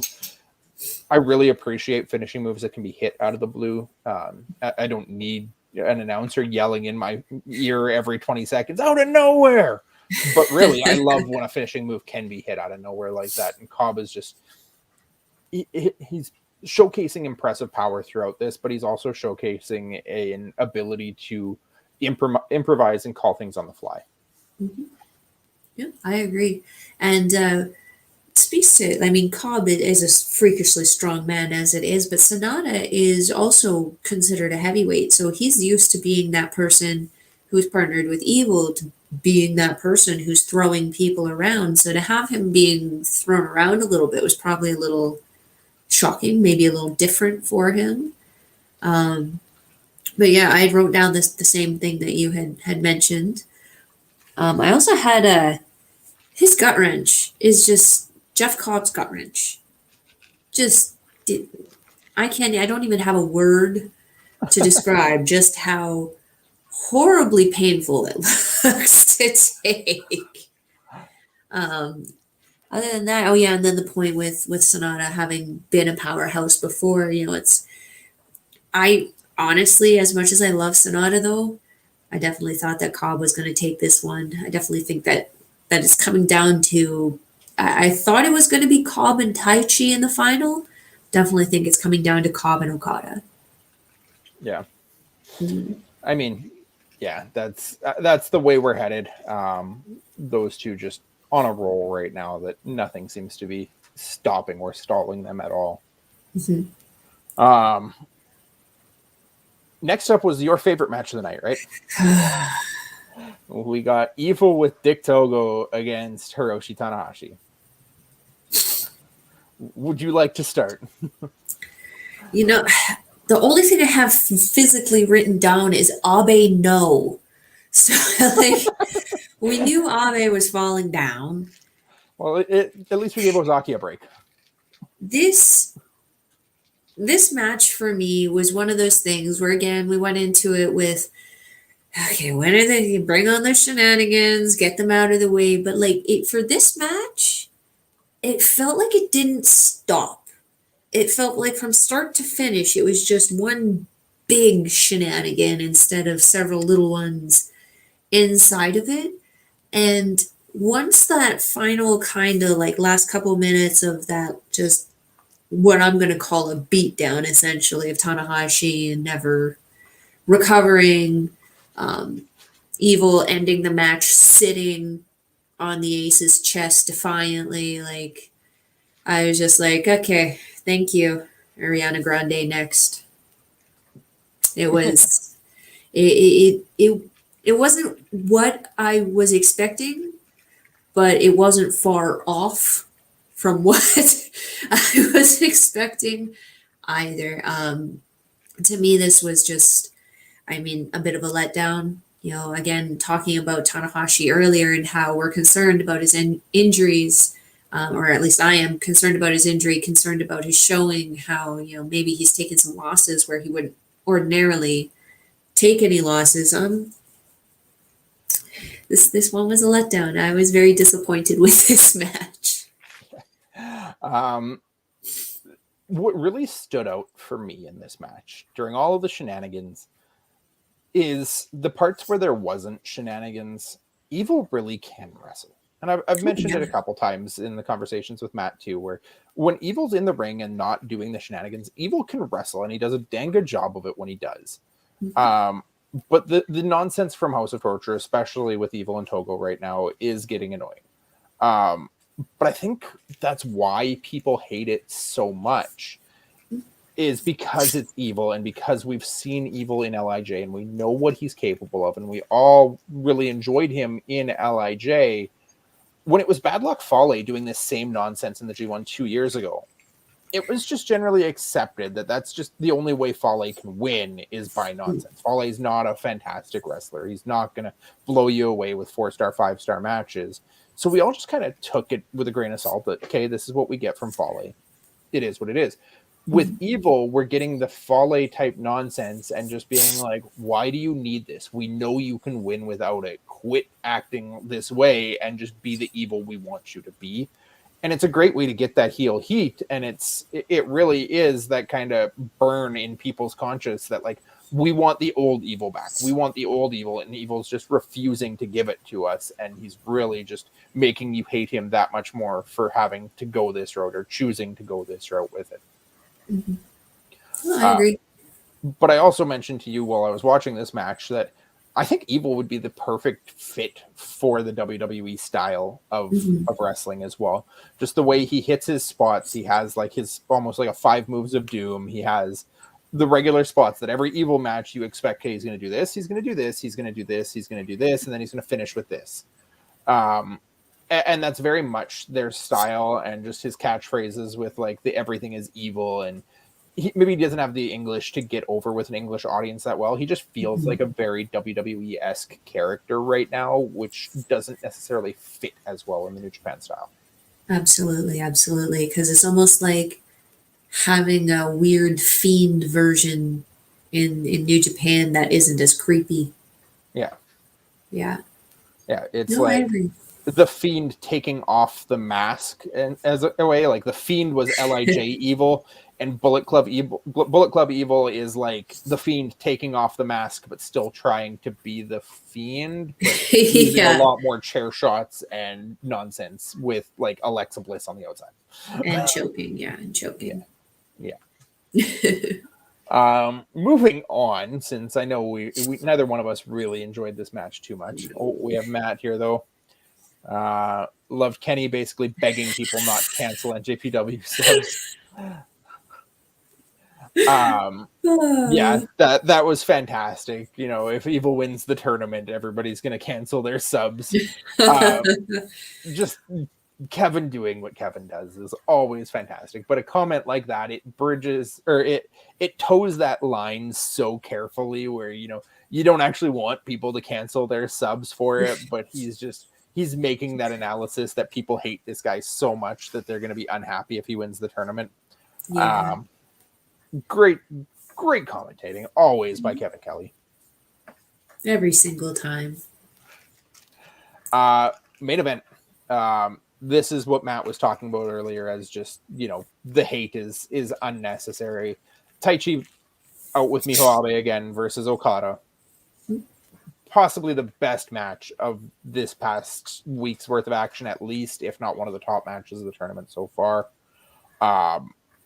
The story told between them, almost of Okada trying to tease back a little bit on the Okada of last year, really trying to be reliant on that money clip for a lot of this match, and then finally recognizing, okay, I'm not going to be able to beat Taichi with this. I need to rely on the Rainmaker again. It was a fun little small story told in there of him almost underestimating Taichi and thinking he could do it without needing to be the Rainmaker, and Taichi really, really earning that respect out of him. And I know some translation I saw from Chris Charlton on Twitter was in the post-match comments from Okada. He said Taichi is legit. Taichi deserves to be here and deserves to be taken seriously. And it was a great moment of appreciation shown by one of the greats of New Japan. But I think Taichi earned every second of it in this match. 100%. 100%. He's been earning it for quite some time now. Ever since him and Zach, just before they won the tag titles, I think it was the first time He's been working very, very hard, and I believe they were young lions together, weren't they? That was the story that they were young lions together, and there was a one up trying to Yep. happen somewhere. And Yep. There was that yeah, story as well. yeah. So the fact that these guys came up from young lions to see where they are now, it's like, yeah, it was a fantastic match. I actually didn't write anything down because I was just so enamored by what I was watching. That you couldn't pull away. Couldn't pull away to write anything down. For myself, I didn't have a lot, and a lot of what I did take down was after the fact, quickly in hindsight, after it had happened. So. yeah, it was one of those things where it's like you have to watch it back again to fully like comprehend what it was you just watched, because that way it was one of those things where, like I said, you couldn't stop to write anything down. You had to finish watching it. I always like watching Tai Chi now. There was a point in time I really hated watching Tai Chi, and partially because of the pants, but partially because when Isco was still around, I think that was probably before you started watching regularly. But since then he has been working so hard on his in-ring, on his aesthetic, on just everything in general to just look like the Black Mephisto he is now. And I can't even believe that I've become a fan of his over the last year. Like last year at this time, I've been like, yeah, no, pass. Suzuki, yeah, but not that guy. No, now you'd be hard pressed to find someone I don't like in New Japan right now, except for Yano and Yoshihashi. And even Yoshihashi's earning that respect. And even Yoshihashi and Yano, I still have a degree of respect for because I know why they're there and I know what their purpose is for the show. We can't have all of these the matches being like Tai Chi and Okada or like the Jeff Cobb and Goto. Like we can't have all these big matches like that. You got to have those funny matches to kind of make you laugh and forget about the tension from the last one. So I understand why they're there. Yeah, you got to get those breathers in once in a while. Let the crowd relax before you hype them back up again. Exactly. The other note I took down after this too, like talking about Tai Chi making Okada go back to the Rainmaker. Even after Tai Chi made Okada realize that he was going to need the Rainmaker, Tai Chi still had numerous different ways to counter or avoid it, including using his own axe bomb or clothesline to try and stop him. That, he forced Okada to pull it out, and then he was ready when Okada did pull it out with more, very much the what you'd expect from Zack, with just counter after counter after counter until finally he just was out of counters. Yeah. And then just to close it out, the post match, it was a nice little touch, I felt, with Desperado being on the Japanese announce table, to have Desperado come up and help his teammate Taichi out of the ring with Miho, that the three of them left the arena together. It was a nice little nod of appreciation for Suzuki-gun still, to see them actually do that. Oh, I agree, and I always like to see with the factions. I like to see the factions kind of supporting each other. So whenever someone's getting attacked post match, I like to see the people come down and kind of back up their buddy, or if they got their butt kicked, I like to see them kind of help them to the back there. And unfortunately, not all the factions kind of think that way, which can create some better stories in itself, mind you. But I actually really like that touch also, to see them all kind of go back there. And it was almost reminiscent of when Miho finally came back and Dangerous Techers won the tag titles, how they were the same thing. I think it was Doki who was out there celebrating with them. Yeah. No, it was a nice touch. So that's where we finished up on action so far. Do you have the up-to-date standings ready? I will have to do some addition. But while you take care of the math, I will give a rundown of what we've got. So tonight, in just a few hours' time, we've got an opening. We get to actually see the Young Lions tag team against Kanemaru and Desperado tonight. So again, Kanemaru and Desperado already a little warmed up after their rounds of singles matches, get to come back as a team. Fujita and Oiwa get to work together now that they've been apart for a little while. Be interesting to see how their dynamic plays out as a team. we've got Tomohiro Ishii in the special singles match against Hiromu. I know I said earlier that I thought Hiromu might be able to get, if anyone was going to get an upset in these special singles matches, I think this would be the spot that it might happen. I don't think it's actually going to happen. I just think this is the most likely spot we might see Hiromu get a big upset over Ishii here. We've got Zack Sabre Jr. versus Kenta, which should be a great match. We've got Yano versus Yujiro, which should be a ton of fun and absolute chaos nonsense. Shingo Takagi versus Tangaloa, which should be a really, really big match for Tangaloa going up against the world champion, probably one of the biggest matches of his career. And then main eventing, we've got Kota Ibushi versus Great Khan.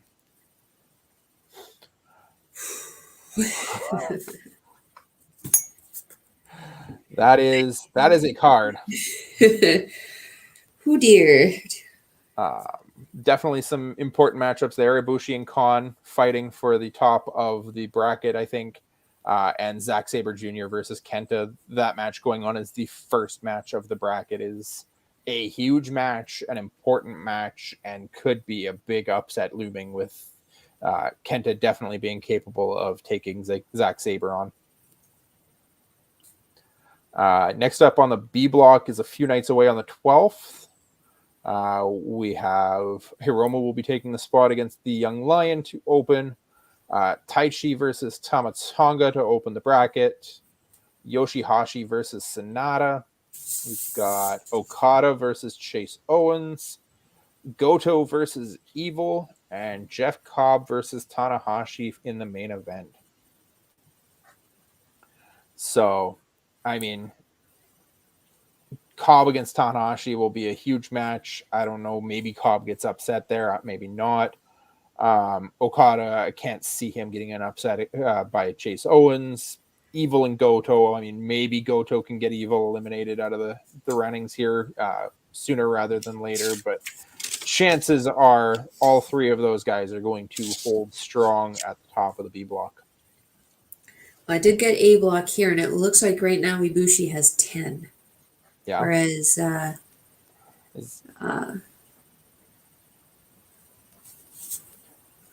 Takagi, Zack Sabre Jr., Great Khan, Ishii all have 8. Sitting at 8. We got Yano and Kenta at 6, and then Tangaloa and Yujiro tailing at 4. So right now, Ibushi is kind of sitting tall at the top of A block there. I'm a little concerned about my choices. I definitely didn't realize Ibushi was sitting up that high. I thought because he lost to Yujiro. Is that his only loss so far? That is his only loss so far. Because he got the win over Shingo. Wasn't Zack's only loss the loss to Ishii, though? Yeah, we're talking about Ibushi, though. No, but Zack should be up there as well, should he not? Zack is sitting at 8. I could have that wrong math, though. 2, 4, 6, 8. Yeah, he has only losses Ishii. I think Ibushi's only at 8 as well. 2, 4, 6, 8. Okay. Oh, I also have to remember I'm putting in the Naito's forfeit. Has Ibushi not had his bye week yet? I don't think so. Okay. I do not think so. Let's have a look-see. Mr. Ibushi. No, Ibushi's thing is in 2 nights. Oh, it's Kojima on the last night. Yep. Yeah, Kojima. Yeah, he gets Kojima on the last night of A block, so that's why he's sitting at 10 and Zack's at 8. So yeah, ultimately they're sitting relatively even. Just Zack has one extra match left that matters. That's true, yes. So I'm just doing the B block right now. And it looks like Okada is sitting at 10. And I believe Cobb is also. Matt does have Zack at 10 as well. Yeah. Yeah, because we're through 6 nights and Zack's only lost 1, so he should be 5-1, so he's at 10 also. Correct. Yeah. Okay. Oof. I think if I recall correctly, so I have it actually here. One sec. B block, we have Cobb, Okada at 10, Evil at 8, Tanahashi at 6, Sonata and Taichi at 4, Samatonga and Yoshihashi at 2, and Chase and Hiroki both at 2. Yep. So at this point, I'm pretty sure everybody is eliminated except Cobb, Okada, Evil, and Tana. Which is big. Yeah. Oh dear. Yeah, I mean, Sonata and Taichi might have a far outside chance of getting up there, but I think they're basically eliminated. They'd have to have some really big tiebreakers for either of them to be there. So we're definitely looking at that Cobb and Okada match on the final night, and Evil against Sonata as possible a spoiler. Ooh, what a G1 we are in for. Yeah. Yeah, Matt saying Okada, Cobb, and Evil are the only ones who can win B block. I feel like Tana should have a chance, but it would probably require Cobb and Evil and Okada and Cobb both having to go to time limit draws. So most likely not. Yeah, and I was gonna say that's not good. Yeah. I don't think we'll see Tana in there at all. Actually, no, because that would, if Cobb drew both of those matches, he would still be at 12. So I feel like there's some way in there the math could work out, but most likely it's those three because Tana is pretty far out. Yeah, there would have to be some weird round out numeration equation thing going on in there. Actually, I'm looking at the wrong numbers. Yeah, no, Cobb and Okada are at 12, Evil's at 10, and Tana's still at 6. So yeah, no, there's no way. He's right. Those three are the only three that can get there.